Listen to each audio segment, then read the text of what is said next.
Bienvenue dans ce décryptage. Aujourd'hui, on va parler d'une réalité assez brutale dans le monde du e-commerce. Un univers où tout se joue sur des micro-instants. Littéralement des milliers de ventes qui se gagnent ou qui partent en fumée le temps d'un simple battement de cils. Allez, on rentre tout de suite dans le vif du sujet. 4. C'est le temps exact, en secondes, d'un compte à rebours totalement invisible qui s'enclenche à la milliseconde où un visiteur atterrit sur une boutique en ligne. En 4 petites secondes chrono, le cerveau a déjà pris sa décision finale. Est-ce qu'on reste ou est-ce qu'on fuit ? Mais alors, qu'est-ce qui se passe exactement dans la tête de l'acheteur pendant ce très court instant ? En fait, les yeux balayent l'écran à une vitesse hallucinante, environ 120 saccades par minute, un vrai scanner laser. Et le monologue intérieur, il est direct, binaire et sans aucun appel. Soit j'achète ici, soit je rebondis direct chez le concurrent. Et c'est précisément là que se joue la véritable hécatombe. 80% des abandons se produisent avant même l'esquisse du tout premier scroll.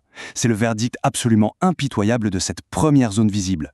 Des milliers de boutiques voient ainsi la moitié de leur trafic s'évaporer en un claquement de doigts. L'impact financier derrière ça, c'est un vrai gouffre. Pour donner un ordre d'idée, un taux de rebond e-commerce moyen tourne déjà autour de 47%. Mais une boutique mal optimisée, ça grimpe allègrement à 54%.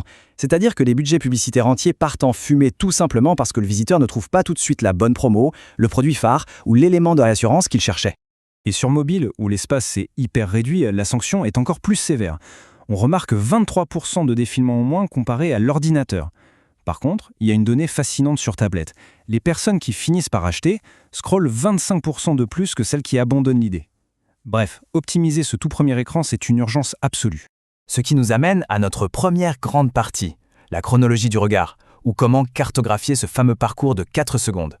Et ça illustre parfaitement la course contre la montre de notre œil qui se fait en 3 étapes chronologiques bien précises. De 0 à 2 secondes, c'est la recherche de ce qu'on appelle l'aimant du héros. Ensuite, de 2 à 4 secondes, c'est le scan de la navigation avec un parcours en F. Et pile à la 4e seconde, le moment fatidique, le déclencheur d'action. Ce cheminement, c'est vraiment ce qui ancre toute la suite de notre décryptage. Passons donc à cette deuxième partie, la phase de 0 à 2 secondes, la fixation initiale, l'aimant du héros. Il faut savoir que l'œil humain est d'une efficacité redoutable. La toute première impression se forme en à peine 0,2 secondes. Et boum, dans la foulée, 42% de l'attention visuelle est immédiatement aspirée, comme par un énorme aimant, par l'image principale de la page d'accueil et son titre. Autant dire qu'un texte générique, genre « Bienvenue sur notre boutique », c'est la mort assurée. Les données de kilométrie sont formelles. 70% des visiteurs ne feront pas défiler la page sans un vrai stimulus visuel. Le cerveau cherche activement un aimant percutant. Ça peut être une grosse promo bien chiffrée, genre moins 50%, ou alors une photo ultra émotionnelle du produit en pleine action. On avance dans le temps avec notre troisième partie, de 2 à 4 secondes, le scan en motif F, qui concerne la navigation et la preuve sociale. C'est ici qu'intervient ce fameux motif en F. C'est un réflexe visuel totalement naturel. Le regard va d'abord balayer l'entête à l'horizontale de gauche à droite, ce qui capte 23% de l'attention, puis il va vite redescendre le long du bord gauche pour scanner les catégories et les avis. En quelques millisecondes seulement, le cerveau décode l'architecture complète du site. Mais attention, c'est là qu'on frôle un danger colossal, la surcharge cognitive. On ralentit un instant pour bien comprendre. Si un menu est trop touffu, disons avec plus de 7 éléments, le temps de fixation oculaire s'écroule sous les 100 millisecondes.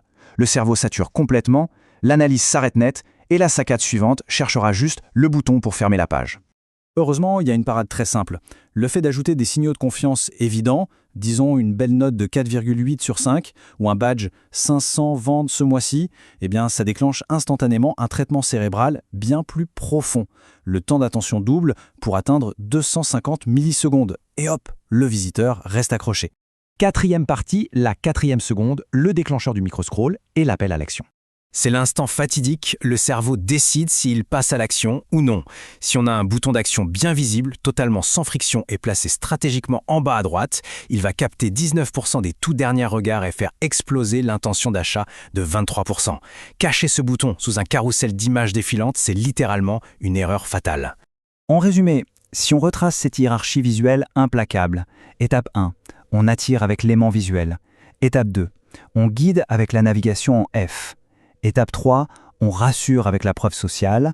Et étape 4, on conclut avec un appel à l'action percutant. C'est exactement de cette manière qu'on transforme la science théorique de l'oculométrie en une interface extrêmement pragmatique. Ce qui nous mène à notre 5e partie, les transformations dans le monde réel, la science en action. Ce qui est vraiment super intéressant ici, c'est de voir à quel point ça se vérifie sur le terrain. Dans la mode, afficher d'entrée une promo claire à moins 30% a fait chuter le taux de rebond, générant au passage 15 000 € supplémentaires par mois. Côté tech, on a simplifié un menu chaotique de 12 éléments pour n'en garder que 5 avec des étoiles. Résultat, les ventes ont été multipliées par 1,7. Et pour le sport, remplacer une image statique par une photo d'action a fait bondir les conversions de 23%. Chaque milliseconde pèse lourd dans la balance. Autre point fascinant dans l'univers de la décoration, le simple fait de fixer le bouton « Ajouter au panier » pour qu'il accompagne le défilement de l'écran a réduit un taux de rebond désastreux de 52%. Encore mieux, la proportion d'acheteurs engageant le scroll a bondi de 25%. C'est la démonstration absolue de la puissance d'un appel à l'action immédiat. Tout cela dessine finalement un modèle de réussite assez évident. Les boutiques les plus performantes adoptent le même schéma dans 90% des cas, un aimant principal qui prend 20% de l'espace, un menu hyper limpide structuré en F, une preuve sociale immédiate et ce fameux appel à l'action pour déclencher le défilement. Le résultat parle de lui-même, leurs taux de rebond se maintiennent fermement sous la barre des 30%. Alors, pour terminer ce décryptage, on peut se poser une question un peu provocatrice. Sachant qu'à l'heure actuelle, une boutique en ligne sur 2 ignore complètement cette fameuse science millimétrée du regard et voit ses visiteurs s'évaporer en 4 secondes, de quel côté de la balance se trouve la boutique qu'on analyse aujourd'hui? Eh oui, il est grand temps d'auditer sérieusement ces toutes premières secondes d'affichage. Car s'il a bien une chose sûre en e-commerce, c'est que l'œil ne ment jamais.